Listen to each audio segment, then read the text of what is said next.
Sorry to break up the socializing, but we have a concert to do here. No. So, thank you so much for coming. I have many things to say, which I will not say, so that you can hear this amazing music. Some people to thank, and normally we'd come out and we'd perform, make some music, and then we talk a little bit, and then we'd perform some more, but there's no break in this. It's just one long story. And to be able to hear, especially to be able to hear Mark, play through these pieces from one to the next, they fit so beautifully like puzzle pieces. So singers out there, if you get a chance to sing something like this by Schumann or by Schubert or somebody like that, it's like the music keeps telling you as the singer the story as you're going. It's a wonderful experience. But to why we're doing this today, taught at our local university at ISU for some years. I'm Jeffrey Friedley. This is Mark Nyworth. I think I know most of you, but I don't have my glasses on, so I actually can't see any of you.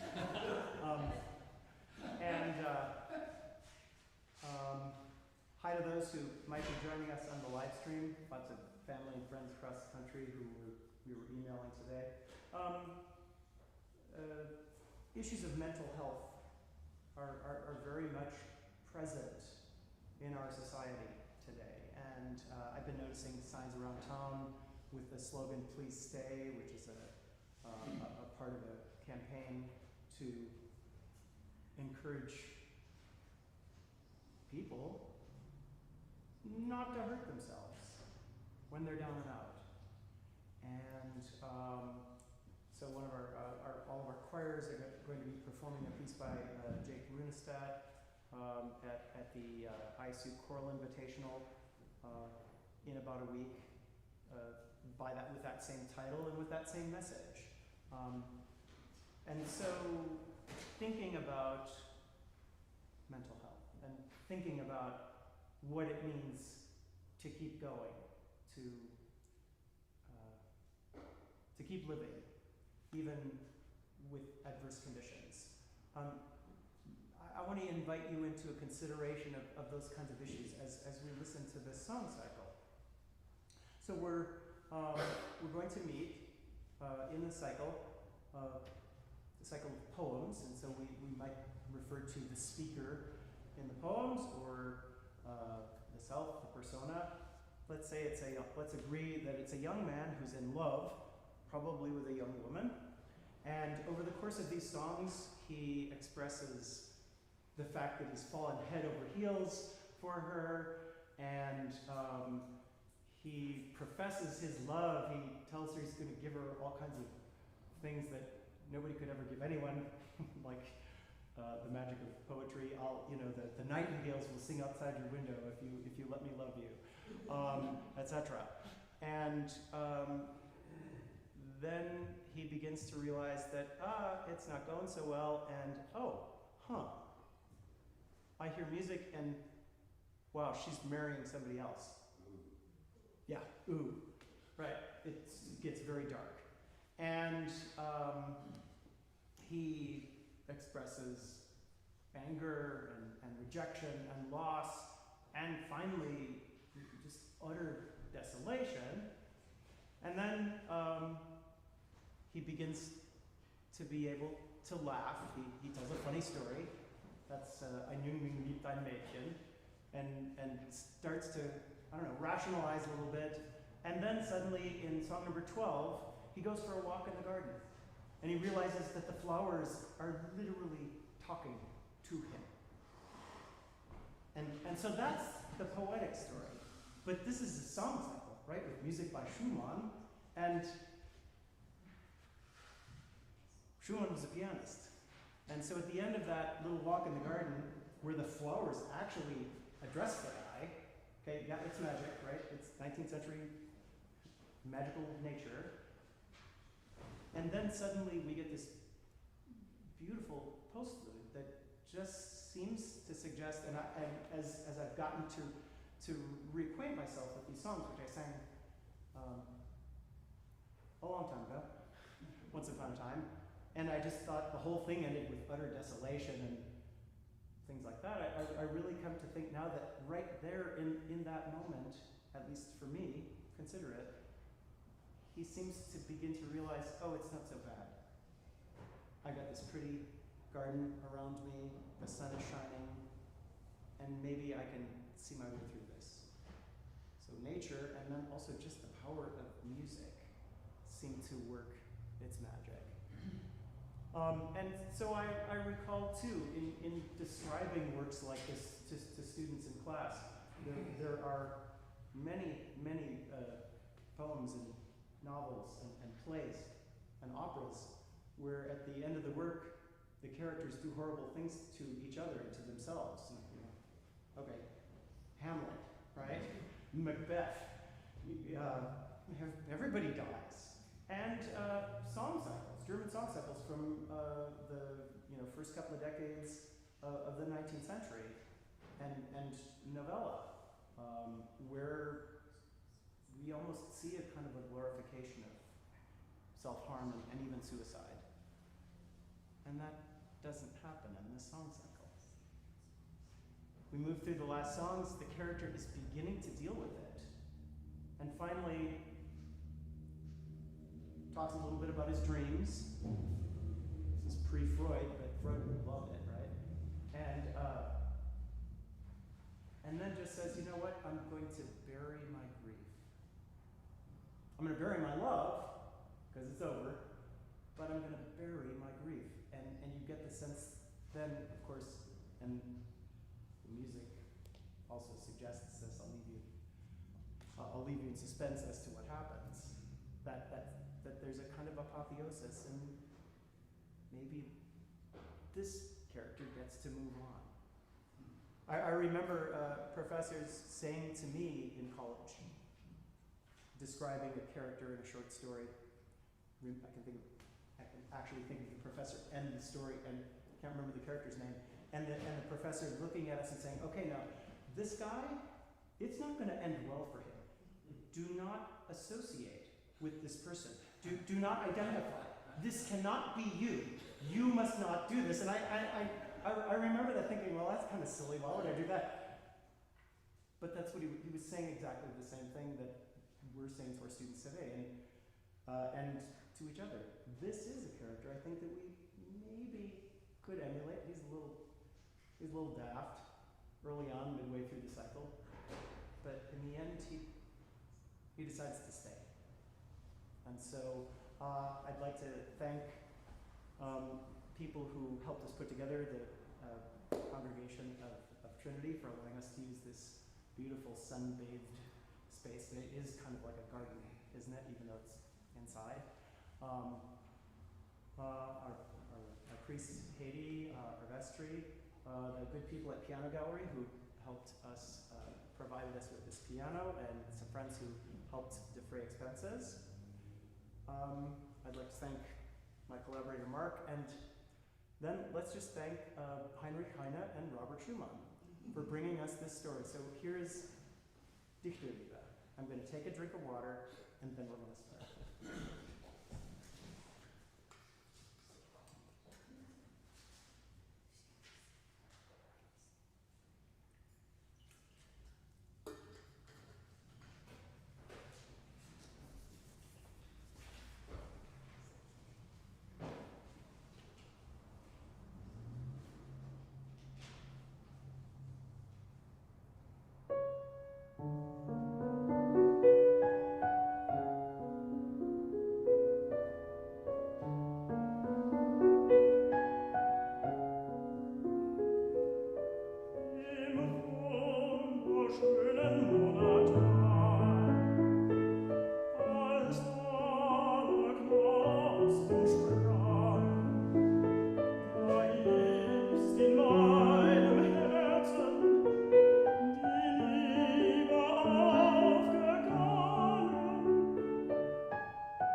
Das ist ein wütend Geheimnis.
Ich hab im Traum geweinet.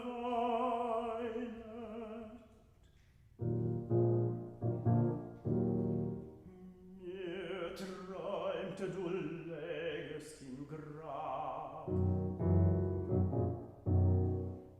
Ich wachte auf und die Tränen flossen noch von der Wange herab.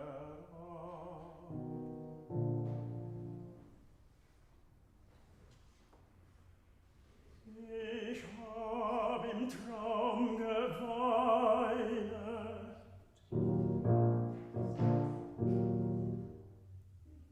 Mir träumt, du verließest mich. Ich wachte auf und ich weinte noch lange bitterlich.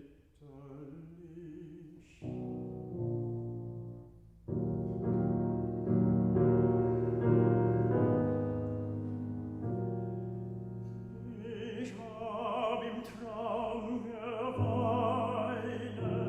mir träumte, du wärst mir noch gut.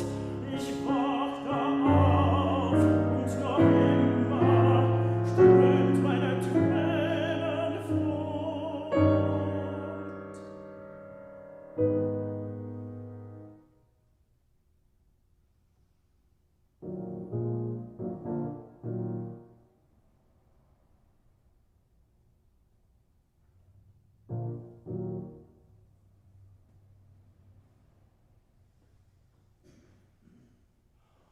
Allmächtig im Traume seh ich dich und sehe dich freundlich grüßen, und laut auf Weinen stürz ich mich zu deinen süßen Füßen. Du siehst mich an, wehmütig und schüttest das blonde Röckchen. Aus deinen Augen schleichen sich die Perlentröpfchen.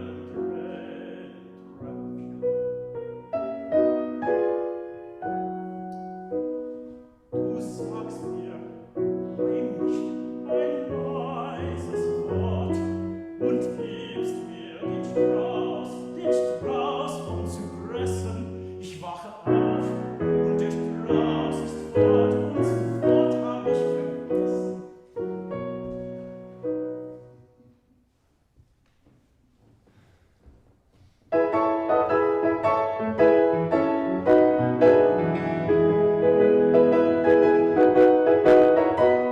Aus alten Märchen weht es hervor mit weißer Hand.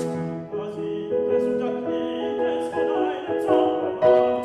Wund und Blumen blühen im golden Abendlicht und dufte Dünen blühen mit bräutlichem Gesicht. Und grüne Bäume singen und alte Lieder ein, die Lüfte heimlich klingen und Vögel schrecken klein. Und Nebelbilder steigen aus der Erde hervor und tanzen in Reihen im wunderlichen Chor. Und blaue Funken brennen an jedem Blatt und Gleis und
Amen.